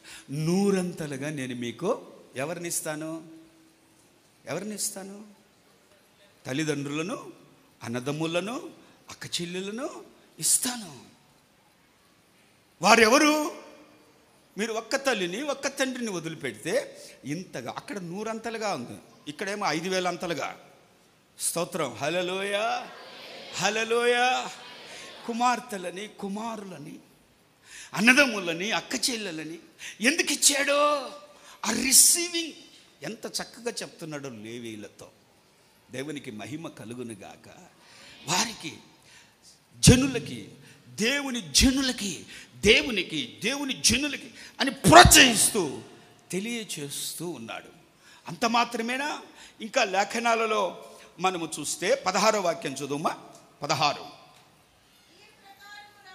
యోషియా ఇచ్చిన ఆజ్ఞను బట్టి వారు పస్కా పండుగ ఆచరించి యెహోవా బలిపీఠం మీద దహన బలులను అర్పించుట చేత ఆ దినమున ఏమీ లోపము లేకుండా లోపము లేదు. యెహోవా సేవ యోషియా రాజుగా ఉన్న వ్యక్తి తాను చేస్తున్న పరిపాలనలో, అతనికి ముందు కానీ పూర్వమున్న రాజులలో అతనికి ముందు, అతని తరువాత అతని వంటి వాడు ఎవడు లేడు అంటే, ఒక్క లోపము లేకుండా తన కను సైగలలో దేవుని మందిరాన్ని, రాజ్యమునో, అంతఃపురాన్నో, సింహాసనాన్నో బాగు చేశాడని లేదు. దేవుని మందిర సేవ ఏ లోపము లేకుండా ఒక రాజు సేవ చేశాడు కనుక ఈ పిలుపు కనపరచు. అతని వంటి వాడు మరొకడు ఒక్క లోపము లేకుండా. దేవునికి మహిమ కలుగునుగాక. ఎంత గొప్ప సేవ, ఎంత గొప్ప పరిచర్య, ఎంత మక్కువ కలిగిన వ్యక్తి యోషియా. కానీ చదివిన మాటలో ఉన్న పరిస్థితి ఏంటంటే, అష్షూరు రాజు చేతిలో చచ్చాడు. ఎందుకు చచ్చాడు? 21 చదువుమా. 35:21. అయితే రాజైన నెకో అతని యుద్ధకు రాయబారులను పంపి, యూదా రాజా, నీతో నాకేమి? పూర్వము నుండి నాకు శత్రువులకు వారి మీదకే గాని నేడు నీ మీదకి నేను రాలేదు. దేవుడు త్వర చేయమని నాకు ఆజ్ఞాపించను గనుక దేవుడు నాతో కూడా ఉండి నిన్ను నశింపజేయకుండునట్లు ఆయన జోలికి నీవు రావద్దని చెప్పని ఆజ్ఞాపించెను. దేవునికి స్తోత్రము కలుగును గాక. చెబుదాం అందరం హల్లెలూయా, హల్లెలూయా. ఇక్కడ ఒక మాట జాగ్రత్తగా గమనించాలి. రాజైన నెకో, దానికి ముందు ఫరో నెకో. ఫరో మన రాజు అని ఎట్ట అంటామో, ఆ దేశంలో రాజుని ఫరో అంటారు. పేరేమో నెకో. అతని యొద్దకు రాయబారులను పంపి, యూదారాజా యోషియా, నీతో నాకేమి? పూర్వము నుండి నాకు శత్రువులకు వారి మీదనే కానీ నేడు నీ మీదికి నేను రాలేదు. దేవుడు త్వర చేయుమని నాకు ఆజ్ఞాపించను గనుక దేవుడు నాతో కూడా ఉండి నిన్ను నశింపజేయకుండునట్లు ఆయన జోలికి నీవు రావద్దని నాజ్ఞాపించెను. ఈ యొక్క నెకో, స్తోత్రం హల్లెలూయా, ఈ యొక్క అన్యుడైనటువంటి నెకో చెప్తున్న మాట ఏంటంటే, పూర్వము నుండి నాకు శత్రువులకు వారి మీదకే కానీ నీ మీదకి నేను రాను. ఇంకా ఆయన అంటాడు, దేవుడు నాతో కూడా ఉండి నిన్ను నశింపజేయకుండునట్లు ఆయన జోలికి వెళ్ళవద్దు అన్నాడు. మీతో ఒక ప్రశ్న, మీకు యోషియాతో దేవుడు ఉంటాడా? శత్రువైన రాజైన నెకోతో దేవుడు ఉంటాడా? యోషియాతో ఉంటాడు కదా. ఈ రాజు చెప్తాడు, దేవుడు నాకు తోడుగా ఉన్నాడు, నేను నశింప చేయొద్దన్నాడు. నా పోరాటం ఎవరితో అంటే శత్రువుతో. యోషియా నీతో కాదయ్యా, శత్రువుతో. మరి ఎందుకు వెళ్తున్నట్టు యోషియా? శత్రువు రాజు యొక్క ఆలోచన మనకి ఎఫెసీ పత్రికలో కూడా చెప్పబడుతుంది. మనం పోరాడుచున్నది శరీరులతో కాదు, వాయుమండలములో ఉన్న దురాత్మల సమూహముతో పోరాడుచు ఉన్నాను. ఈ నెకో అన్నటువంటి వానికి ఒక గుణం ఉంది, శత్రువుతోనే నేను పోరాడతాను. దేవుని బిడ్డలతో కాదు, విశ్వాసితో కాదు పోరాటం. సేవకునికి విశ్వాసికి కాదు పోరాటం, సేవకునికి కాదు పోరాటం. కుటుంబంలో నలుగురుంటే నలుగురికి శత్రుత్వము కానే కాదు. అన్యుడైనటువంటి ఒక రాజు చెబుతాడు, శత్రువుతోనే నాకు పోరాటం. నా తండ్రితో నాకు పోరాటమా? భర్త ఉంటే కట్టుకున్న భార్య భర్తతో పోరాటమా? శత్రువు ఎలా అవుతారు? శత్రువు అంటే పగవాడు కదా. మందిరానికి వస్తే కొంతమంది ప్రైజ్ అన్న బాగున్నాడా, పిల్లలు బాగా ప్రైజ్ అలాడ్ అంటారు. ఇంకా కొంతమందిని చూస్తే షాక్ కొట్టిన కాకిలాగా, ఏమో వీళ్ళ సొమ్ము వాళ్ళు తినేసినట్టుగా, రాత్రి వచ్చి దొంగతనం చేసి మొత్తం దోచుకుపోయినట్టుగా. నీ శత్రువా? సాతానుడు చూచినప్పుడు నీ మీద కనపరచబడుతున్న దేవుని రక్తం నీ తోటి వాని మీద కూడా కనపరచబడుతూ ఉంది. క్రీస్తు రక్తము ద్వారా ఒక్క శరీరముగా మనము కట్టబడుతూ ఉన్నాము. సంఘానికి ఎప్పుడు బీటలు వస్తాయంటే సాతానుగడి విభేదాలు కలగజేస్తాడు. ఒకరిని ఒకరు భరించుకోగలిగిన మాట. ఈ యోషియా నోరు మూసుకొని కూర్చోకూడదు. Praise the lord. నాయనా నువ్వు నా శత్రువు కాదురా, నా మీదకి ఎందుకు వస్తున్నావురా అంటే మారు వేషం వేసుకొని వెళ్ళాడంట. నాలుగు యూనిఫామ్లు వెళ్ళింటే బాగుండేది. ఏనాయనా యూనిఫామ్లు వెళ్ళింటే బాగుండేది. సాకులు చెప్పడానికి మారు వేషంలో వెళ్ళాడు యుద్ధానికి. శత్రువు మీద వేసిన బాణం ఇట్ట తిరిగి వచ్చి అయ్యగారి గుండెలు పుసుకుమని గుసుకొని, అసలు వెళ్ళాల్సిన బాణం అది డైరెక్షన్ మార్చుకునింది. ఎవరి మీదకి వచ్చింది బాణం? శత్రువు ఎవరు? ఈయన అంటాడు, పూర్వము నుండి నాకు ఉన్న గుడ్ కాన్ఫిడెన్స్, మంచి మనస్సాక్షి, అది పూర్వము నుండి నా శత్రు సాతానుగాడు ఒక్కడే. దేవునికి మహిమ కలుగును గాక. చెబుదాం అందరం హల్లెలూయా. ఉన్న పాటన యోషియా లోపము లేకుండా సేవ చేసిన వ్యక్తి ఎందుకు సడన్గా చచ్చాడు, శవమైపోయాడు? అదే రథంలో బాడీని తీసుకొని వెళ్తున్నారు. కారణం ఏంటి? ఒక పాత్రలో తింటా, ఒక నీడలో ఉంటా, ఒక శరీరం ద్వారా అమర్చబడి సాతాను క్రియలు మన బ్రతుకుల్లో కొనసాగింపబడకూడదు. ఏదైనా కొన్ని విషయాలు మన తోటి వారిని గురించి, మన సహోదరులు, తల్లిదండ్రులు, అన్నదమ్ములు, అక్కచెల్ల బిడ్డలు కదా, యవన బిడ్డలు కదా, తెలిస్తే అదిగో బేటలని తొలగించగలిగిన కన్నీరు కార్చాలి. చేతనైతే, వయసు పెద్దదైతే కన్న బిడ్డలుగా ప్రేమతో చెప్పుకోవాలి. చెవులు కొరుక్కోకూడదు. దేవునికి మహిమ కలుగును గాక. పూర్వము నుండి. అందుకనే ఫరో నెకో చెప్పడం ఏంటంటే, దేవుడు నాకు తోడుగా ఉన్నాడు, నా పక్కనున్నాడు, నీకు హాని చెయ్యొద్దని దేవుడు తెలియజేస్తా. అసలు అన్నిటితో దేవుడు మాట్లాడటం ఏంటి? యోషియాతో మాట్లాడినట్టుగా లేదే. నా ప్రియ దేవుని సంగమా, మన మీద ఎన్నో బాధ్యతలు ఉన్నాయి. ఈ సంఘానికి నీవు స్తంభము లాంటి వాడివి. హల్లెలూయా. బీటలు కనపడకూడదు. దేవుడు ఎక్కడో పనికి మాలిన స్థితిలో ఉన్న నిన్ను నన్ను ఎక్కడ పడుంటే అక్కడికి వచ్చి, అదే నశించిపోతున్న దానిని, నశించిపోతున్నాం అనే దానికి ఇంకేమైనా పదం ఉందా? అదే ఆ చివరి మాట.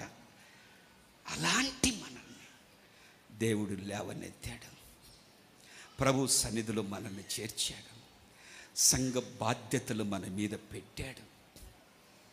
అన్ని విషయాల్లో సమర్పణ కలిగిన సేవకులతో కలిసి ప్రోత్సాహకరంగా, ఆశీర్వాదకరంగా, ప్రగతి పదములో నడిపించబడేటట్లుగా మన సహాయ సహకారాలు సమృద్ధిగా ఉండాలి. నీ కుటుంబ వ్యవస్థలో కూడా అలాగున నీ ప్రవర్తన కనపరచబడకూడదు. వీధిలో పోయే చెత్త మీదికేసుకోవడం ఎందుకు? మారువేషంలో పోవడం ఏంటి? అక్కడ ఎవడో శత్రువు మీదకి విసిరిన బాణం డైరెక్షన్ మార్చుకొని ఇటదిరి గుండెలు దిగడం ఏంటి? అన్ని దినాలు ఒక రకంగా ఉంటాయా? దేవునికి స్తోత్రం కలుగును గాక. అప్పుడు దాకా గోల్డెన్ స్పూన్తో పుట్టాను నేను, నాకు తిరుగులేదు, కళ్ళు తెరిచినప్పటి నుంచి సింహాసనము, అన్నీ బాగానే ఉన్నాయి. ముగింపెట్లా ఉందిరా బాబు. ఒక్కసారి గాలి లేదు, తుఫాను లేదు, దీపం మారిపోయింది. కారణం ఏంటి? మనుషులతో కాదు మనం పోరాటం. నా దేవుడు ఇలా ఎదురుగా వచ్చి నిలబడితే నా దేవుని దగ్గర నేను చెప్పాలి, నా పోరాటము సాతానుతోనయ్యా, ఎవ్వరితో నాకు విభేదాలు లేవు. దేవుడు నా మనస్సుని చూడాలి.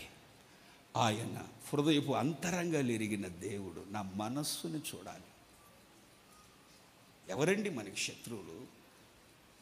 దేవునికి మహిమ కలుగును గాక. మన గురి ఒక్కటే, సాతానుగాడి మీదే. దేవునికి స్తోత్రం. చివరి మాట చెప్పి ముగిస్తాను.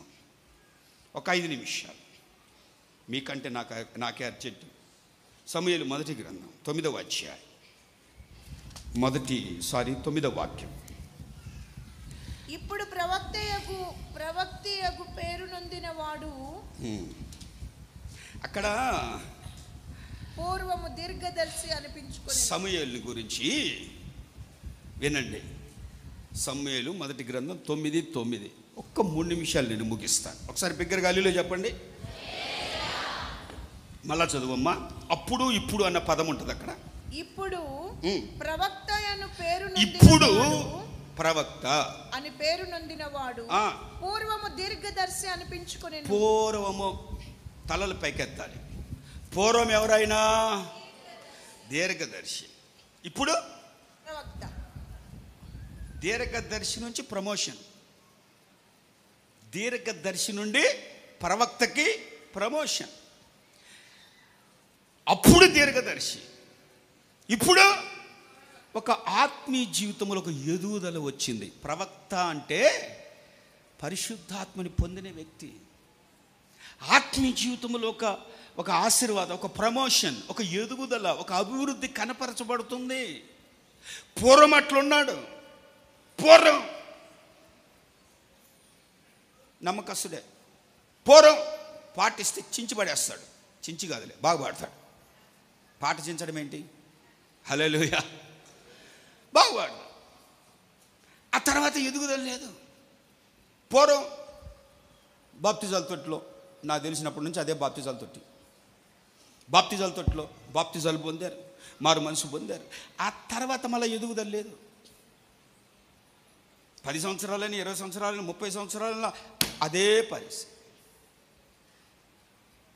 పూర్వం ఎట్లున్నారో ఇప్పుడు కూడా అదే పరిస్థితి. కొంచెం కనిపెట్టి మారు మనసు పొందాము. కొంతమంది బాప్తిజాలు కూడా ఉండవు. పిల్లలు ఎదిగితే ఏంది ఐఏఎస్ జరిపిద్దామా, లేకపోతే నీట్ ఎగ్జామ్ రాపిద్దామా, యాన్యువల్ కోర్స్ ఏంటిది, సంవత్సరం యొక్క నీటికి ట్రైనింగ్ కోచింగ్ ఇప్పిద్దామా, 3 లక్షలు పెట్టించి ఇంజనీరింగ్ చేద్దామా, ఎదిగిన పిల్లలకి బాప్తిజం ఇప్పిద్దామనే జ్ఞానము లేని వారు కూడా లేకపోలేదు. మారు మనసు పొందారు, బాప్తిజం పొందారు. పరిశుద్ధాత్మేది ఆకాశము నుండి, సింహాసనము నుండి దిగి వస్తున్న పరిశుద్ధాత్మాభిషేకం అగ్ని జ్వాలల వలె వారి మీద వ్రాలగా వారు పరిశుద్ధాత్మ శక్తి పొంది ఆకాశం నుండి దిగి వచ్చిన అభిషేకమేదే. సేవకులు మాట్లాడుతున్నారు అన్య భాషలు దేవుని ఆత్మలో. కొంతమంది 50 మందో 70 మందో 100 మందో 200 మందో. మిగతా వాళ్ళకి ఏది? ఎక్కడ వేసిన గొంగలు అక్కడే ఉంది. పూర్వము ఎట్లా ఉన్నాడు ఇప్పుడు అంతే, ఎదుగుదల లేదు. దేవునికి స్తోత్రము కలుగును గాక. 10వ అధ్యాయం 11వ వాక్యం చదువుమా. 12 చదువు. ఆ స్థలమందుండు ఒకడు. ఓకే, 11లోనే ఏముందంటే 11-12లో ఉంది. సౌలును ప్రవక్తలలో ఉన్నాడా? సౌలును ప్రవక్తలలోనున్నాడా? ఇతనేంది పరిశుద్ధాత్మ పొందడం ఏంటి, అన్య భాషలు సృష్టించడం ఏంటి, గాడిదలు కోసుకునేవాడు కదా.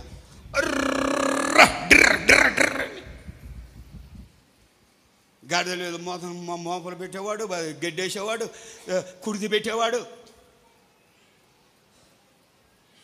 ఆ శాలంతా ముక్కు మూసుకొని శుభ్రం చేసేవాడు సౌలు.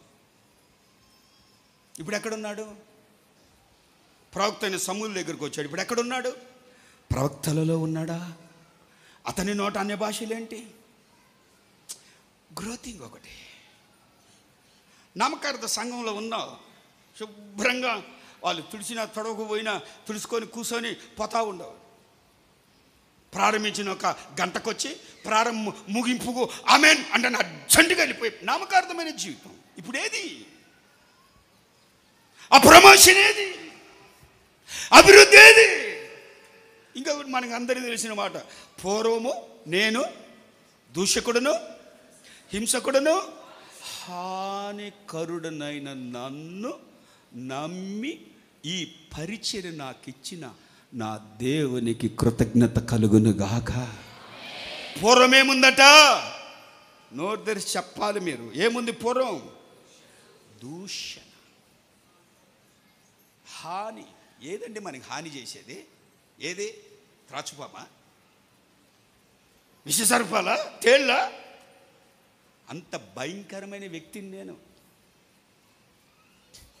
చల్లగా వచ్చి కుట్టేస్తుంది తేలు, అబ్బా అంటాం. కుట్టింది నేను చూస్తే అక్కడ ఉండదు, కుట్టేసి బర్ర పోయి ఆడ ఉంటుంది. ఎంత ఎతికినా ఉండదు ఇక్కడ.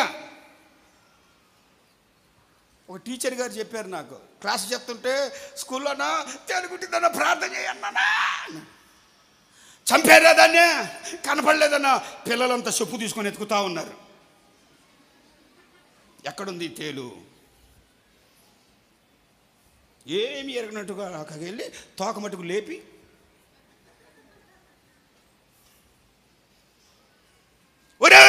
అక్కడుంది రండి పిల్లలందరూ పోయి పెడా పెడా పెడా పెడా పెడా పెడా ఖైమా చేసి పడేశాను.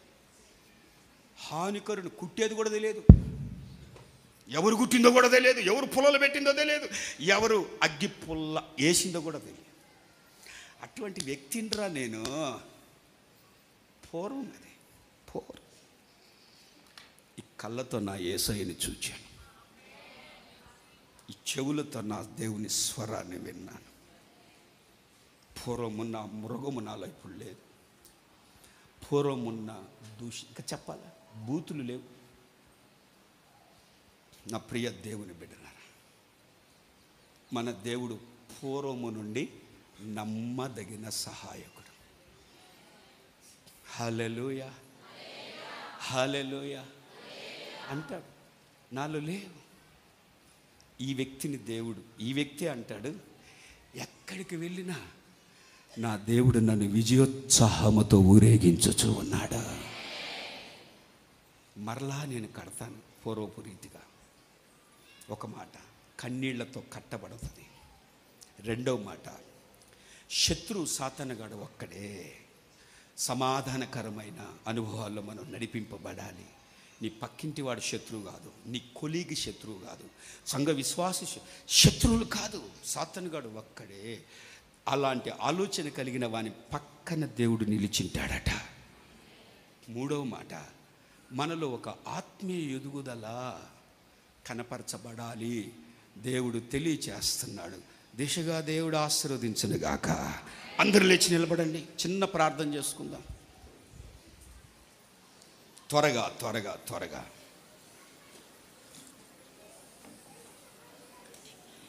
ఊహించలేనే నీ కృపలేని క్షణమును కోపించుచునే వాత్సల్యము నాపై చూపినావు.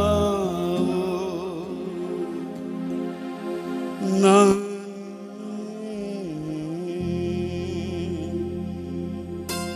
వాగ్దానములు నెరవేర్చుచుంటివే.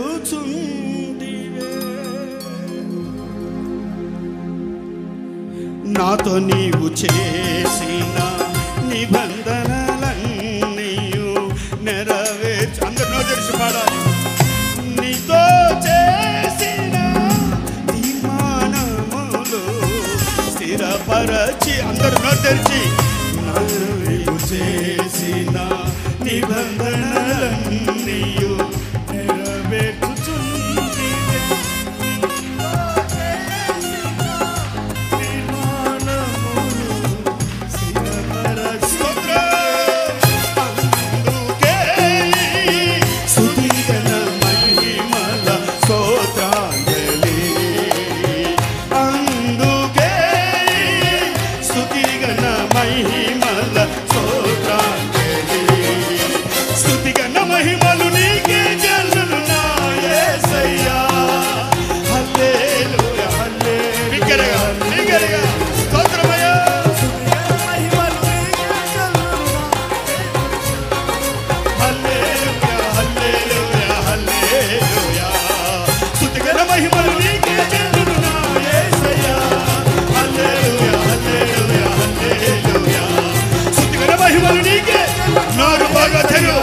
నోరు తెరిచి ప్రభుని స్తుతించు. పూర్ణ బలముతో ప్రభుని స్తుతించు.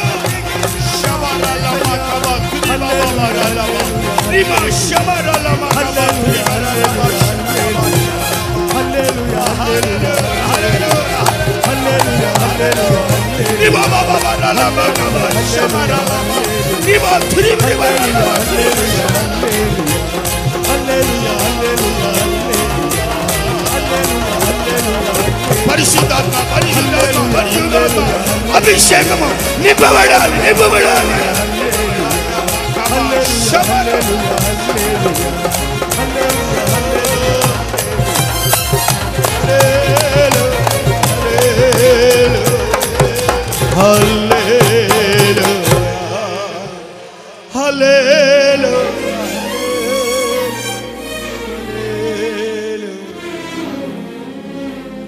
యేసయ్యా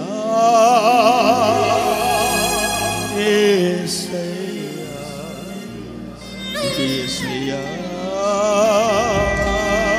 కనికర పూర్ణుడా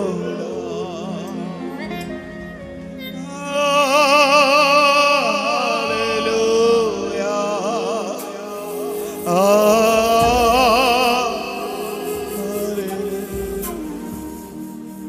కరుణాతిశయం కృపాతిశయం పూర్వము నుండి దేవుని మనస్సు. అందుకనే సజీవులుగా పరిశుద్ధ బాహువుల మధ్యలో మనము చేర్చబడి ఉన్నాం. నీ మీద తన హస్తాన్ని చాపి ఉన్నాడు నా దేవుడు. పూర్వము నుండి మనము నమ్మదగని వారమైనా నమ్మదగిన సహాయకుడు. దావీదు గుడారాన్ని లేవనెత్తాడు, పడిపోయిన గోడని తిరిగి కట్టాడు. ఏ కష్టమో, ఏ మానసిక వేదన, ఏ అవమానమో, ఏ శత్రు యొక్క ప్రభావమో నిన్ను కన్నీళ్లు పెట్టించే దైనందిన స్థితిలో నీవు ఉన్నావు. ప్రభు సన్నిధిలో నీ కన్నీళ్లు కనపరచబడాలి. నీవు బీటబాడిన నీ ఆత్మీయ జీవితానికి ఔషధములాగా ఇప్పుడే ఇప్పుడే ఇప్పుడే నిన్ను కట్టడానికి దేవుడు ప్రారంభిస్తున్నాడు. నాకు జ్ఞానము తక్కువ ఉంది, ధనము తక్కువ అనే, కులము తక్కువ అనే, ఆరోగ్యము తక్కువ అనే లేదు. తక్కువనిగా కాదు నిన్ను దేవుడు చేసేది, తోకగా కాదు నీ ఉండేది, తలగా నిలబెట్టగలిగిన వాడు. కన్నీటి ప్రార్థన, సాతానుతో ఒక పోరాటం, వ్యక్తులతో కాదు. అన్యుడైన రాజు చెప్తున్నాడు, పూర్వము నుండి నాకున్న అలవాటిది, శత్రువుతోనే నేను పోరాడతాను.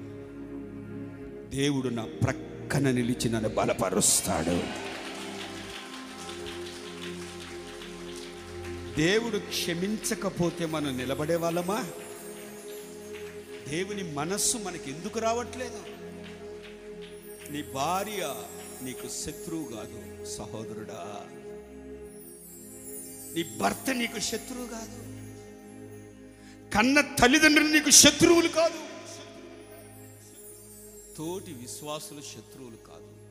మన పోరాటం ఒక్కటే, వాయుమండలములోని దురాత్మల సమూహం. పూర్వం మనకు కొన్ని బ్యాడ్ హ్యాబిట్స్ ఉన్నాయి, ఇప్పుడు అవి లేవు. నా దేవుడు నన్ను దర్శించాడు. మనసారా చేతులెత్తి తీర్మానం చేసుకోండి, పూర్వము కట్టినట్టుగా నేను మరలా నిన్ను కట్టెదను. ఇదే యెహోవా వాక్కు. ఆశీర్వాదాల మీద ఆశీర్వాదాలు నా దేవుడు నీ మీద అనుగ్రహించును గాక.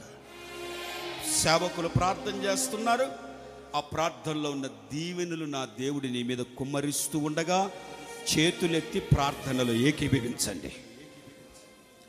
ప్రేమ స్వరూపి పరిశుద్ధుడైన మా దేవ, మీకు స్తోత్రం. గతించిన కాలమంతా మీరు మమ్మల్ని కాపాడి ఉన్నారు ప్రభా. ఈ పునరుద్ధాన దినమందు అన్నను మా మధ్యలోనికి ఆశ్చర్యరీతిగా తీసుకొని వచ్చారు ప్రభా. వారిని మీరు మరుగుపరిచి మీరు మాతో మాట్లాడిన వాక్కుల కొరకై స్తోత్రం. పూర్వపు రీతిగా మరలా నేను నిన్ను కట్టేదను ప్రభా. ఈ యొక్క ఆరాధనలో చేరిన వారిలో, ఆత్మీయులలో ఎంతమంది నా ఆత్మీయ స్థితి పూర్వకాలంలో చాలా బాగుంది, నేను పిలిస్తే ప్రభు పలికేవాడు, దైవ దర్శనాలు పొందుకునేవాడిని, ఒకప్పుడు ఎంతో ఆత్మీయంగా ఉన్న నేను ఈ రోజున ఎందుకు ఇలాగా పడిపోయాను, ఎందుకు ఇలా పడిపోయాను అని ఎవరు ఆత్మీయముగా మదన పడిపోతూ ఈ యొక్క పునరుద్ధాన దినమందు నీ సన్నిధికి వచ్చారు, వారందరితో మీరు వాగ్దాన రీతిగానే చెప్తున్నారు. పూర్వపు రీతిగా మరలా నేను నిన్ను కట్టబోచున్నాను. పడిపోయిన దావీదు గుడారాన్నే మీరు కట్టారు ప్రభువా. దావీదు మీ గుడారములో ఆసీనుడై నీతి న్యాయములో అనుసరించి నడుచుకుంటూ వచ్చాడు ప్రభువా. నిజముగా మా జీవితాలలో ఆయా సందర్భాల్లో బలహీనమైన గడియలలో కూడా మీ కృపాతిశయాలు, మీ కరుణాతిశయాలే ఈరోజు వరకు మమ్మల్ని మీ ఎదుట నిలవబెట్టి ఉన్నాయి తండ్రి. ఇప్పుడు మీ సన్నిధిలో ఉన్న వారిలో ఎవరు నేను అదో పాతాళములోనికి వెళ్ళిపోయాను, నన్ను ఆదుకొనండి, నన్ను కట్టండి అని మీ వైపు చూస్తున్నారు, వారిని ఆ పాతాళపు స్థితిలో నుండి కూడా తండ్రి పరలోకంలో ఉన్న సింహాసనం మీద కూర్చుండబెట్టగలిగిన స్థితిలోనికి మీరు లేపగలరని మరొక్కసారి మీ మాటలు మాకు ధైర్యాన్ని ఇచ్చే ప్రభువా. నేను పడిపోయాను, నేను కృంగిపోయాను, నా బ్రతికిలాగా అయిపోయిందని అధైర్యపడవలసిన పని లేదు తండ్రి. మీరు మరలా కట్టబోచున్నారు. ఎలా కట్టబడతాం తండ్రి? మీరు తెలియచేశారు. ప్రార్థన ద్వారా, కన్నీటి ప్రార్థన ద్వారా మరలా జీవితాలు కట్టబడుతాయి తండ్రి. ఇప్పుడు ఎవరైతే కన్నీళ్లు పెట్టుకుని మీ వైపు చూస్తున్నారో వారి ఆత్మీయ జీవితాలు మరలా కట్టండి నాయన. ఎక్కడ దురాత్మలకి ఎవరి హృదయాలలో, కుటుంబాలలో చోటు లేకుండాన్నట్లుగా వారి జీవితాలు మరలా కట్టండి తండ్రి. నిజమే నాయన, మా బ్రతుకులో ఆయా సందర్భాల్లో తండ్రి కుటుంబాలలో భార్య భర్తకి, భర్త భార్యకి, తల్లిదండ్రులు పిల్లలకి, పిల్లల తల్లిదండ్రులకి, సంఘముల విశ్వాసులు సేవకులకి, సేవకులు విశ్వాసులకి తండ్రి ఇలాగ శత్రువు, నా శత్రువు వీరు, నాకు శత్రువులుగా ఉన్నారు, నా కీడు చేస్తున్నారని భ్రమపడిపోతున్నారు తండ్రి. అందుకే ఆత్మీయ జీవితాలు బీట బారిపోతున్నాయి. మా శత్రువు ఒక్కడే అని మరొకసారి గుర్తు చేశారు. ఏ మనుషులతో మేము గొడవ పడి పోరాడవలసిన పని లేదు తండ్రి. మేము పోరాడుతున్నది ఆకాశ మండలంలో దురాత్మల సమూహములతో. మేమందరితో, ఈ భూమి మీద ఉన్న అందరితో సమాధానంగా ఉండాలని మీరు బయలుపరిచారు తండ్రి. మరొకసారి నాయన ఈ మాటలన్నీ కూడా ఒక్కొక్కరి వినికిడిలో స్థిరపరచండి ప్రభువా. నిజముగా తండ్రి ప్రవక్తలైన వారుగా మీరు మమ్మల్ని మార్చి ఉన్నారు ప్రభువా. ఆత్మీయముగా ఎవరైతే వృద్ధి చెందాలనుకుంటున్నారో వారి జీవితాలు మరలా కట్టబడుతాయి తండ్రి. ఉదయకాలమున ఎవరి కన్నులు మీ వైపు చూస్తున్నాయి, ఎవరు చేతులు చాపి దేవా మరలా నన్ను కట్టరా, పూర్వ స్థితిని నాకు మరలా దయచేయరా అని ఎవరు కన్నీరు విడిచి ప్రాధేయపడుతున్నారు వారిలో ఇది వాగ్దానముగా నెరవేరునుగాక. ఈ మాట వాగ్దానముగా నెరవేరునుగాక తండ్రి. మీకు స్తోత్రం. ఎంత అద్భుతమైన మాటలు మీ సేవకుని మరుగుపరిచి మీరు మాకు ఇచ్చారయ్యా. పాదాభివందనాలు, పాదాభివందనాలు. అన్నకి మరింత కృపివ్వండి నాయన. అన్న శరీరములో ఆరోగ్యాన్ని ప్రసాదించండి. నవనూతనమైన మార్గాల్లో మీ దాసుని నడిపించండి ప్రభువా. మీరు వచ్చేంత వరకు మీ చేతిలో ప్రజ్వలింప చేయండి ప్రభువా.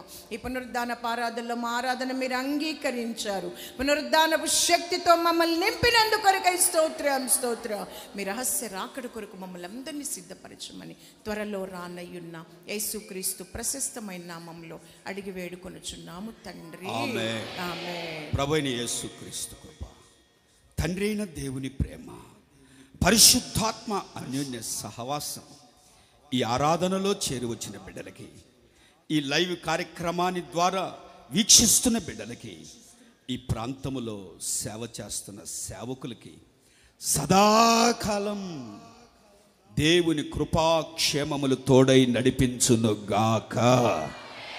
ఆమేన్. హల్లెలూయా. మీ అందరికీ మరొకసారి ప్రేమ వందనాలు. దేవుడు మిమ్మల్ని ఆశీర్వదించునుగాక.